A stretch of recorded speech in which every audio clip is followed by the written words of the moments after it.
How I escaped the 9 to 5, didn't get a job after college, and have made art my full-time job. This is gonna be a much more relaxed video and casual. I told myself that I wanted to upload every single week in 2025. There's gonna be a lot of changes in 2025. We're moving across the country, working full-time as an artist. I'm getting my personal training certification. I'm gonna be going on a bulk because I'm competing in 2026. It's gonna be great. First things first, the way that I got started with art, when I was in high school, I took school very seriously. I was like on top of my GPA, wanted the highest GPA, rack up as many AP honors points as I could because I fully thought that I was gonna get a corporate job. I was excited about that. No part of me that thought that if I got a corporate job, I would be failing. The dream wouldn't be happening. I fully wanted to be the bitch in the office wearing the high heels clinking around. Kind of what I thought would happen. Never expected I would be working as an artist. Because of that, I didn't take art class in high school until like my junior year. It's just like a fundamentals class, you know, like getting started. I took a mural painting class. We did this giant, almost like a 48 by 60. And this was cool because it was my first time painting large scale. I know that I'm good at this because I'd done art at home, but I was not profiting off of art. So the way that I started getting my art out, and the reason I started making more art and realizing like, hey, I'm kind of good at this, was when I was a junior, I had friends who were seniors who were graduating and going to college. The grad parties were coming up. I thought about it. I was like, what is the gift that I could give to people that's going to stand out and be different? And like, here's $50.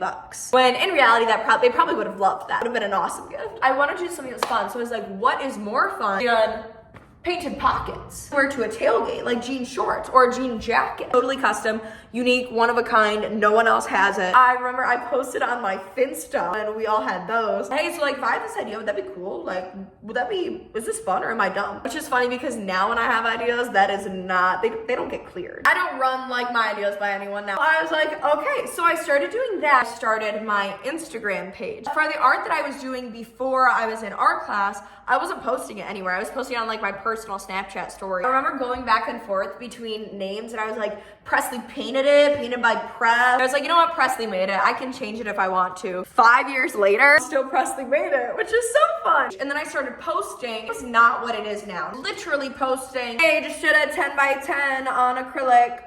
Literally just to show people this is what I can do. And because of that, I had people start reaching out to me to be able to paint a photo of me and my boyfriend for our anniversary. Just little 8 by 10 canvases. I wasn't even painting faces. First started out doing faceless portraits, doing random like logos and I didn't start painting faces until 2023. I've only been doing it for like 2 years. That is what I started doing from 2019-ish to 2021. In 2021, I got my first mural. This moment marked a change in Presley Made It because taking that mural painting class, but I never thought that I was going to be a mural artist. I never thought that that was going to be the thing. I saw people who were doing it, specifically Ten Hun, who is from Michigan. I live in Michigan. I was like, that is so cool. It felt so out of reach for me because I was like, how the hell am I going to know how to paint on an actual wall? I can only paint on canvases. Limiting belief. That's limiting belief, baby.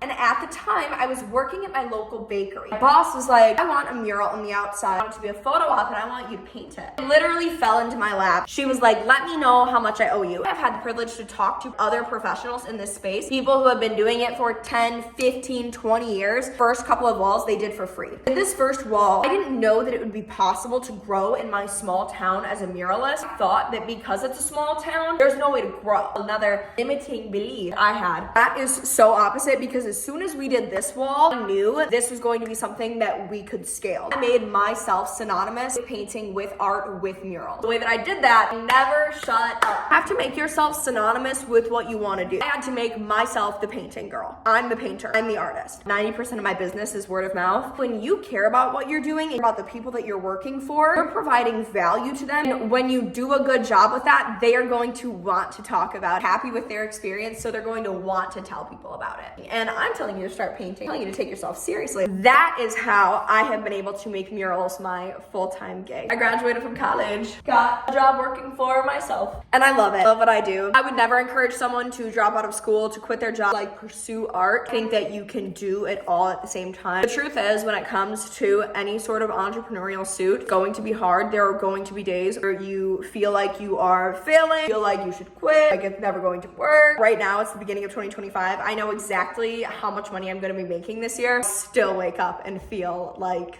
sometimes, oh, this just isn't going to work. I don't think that ever goes away. And I think that that's good because I think that if it went away fully, you wouldn't have that constant growth. You wouldn't have that driver to keep going forward, in the sense that no matter what happens, I know that I will be okay because I know how to pivot and I know how to adapt. That is the number one quality that you can have if you are going to take on something like this. You don't need people to believe in you. You don't need to explain yourself to people. When you trust yourself, I know no matter what happens, I will continue to work every single day to be the best at it. If you're feeling it in your heart, if you want to start doing murals full time, you should. This is your sign. Just start. This is something that I love talking about. I love talking about art. I love talking about how you can make money from art. I've been making money from art. Art is how I put myself through college, paid for my college tuition. I paid for my life in college. It's possible. I'm gonna put my email in the description if you have any questions about art or making art your full-time job. I'd love to chat about it.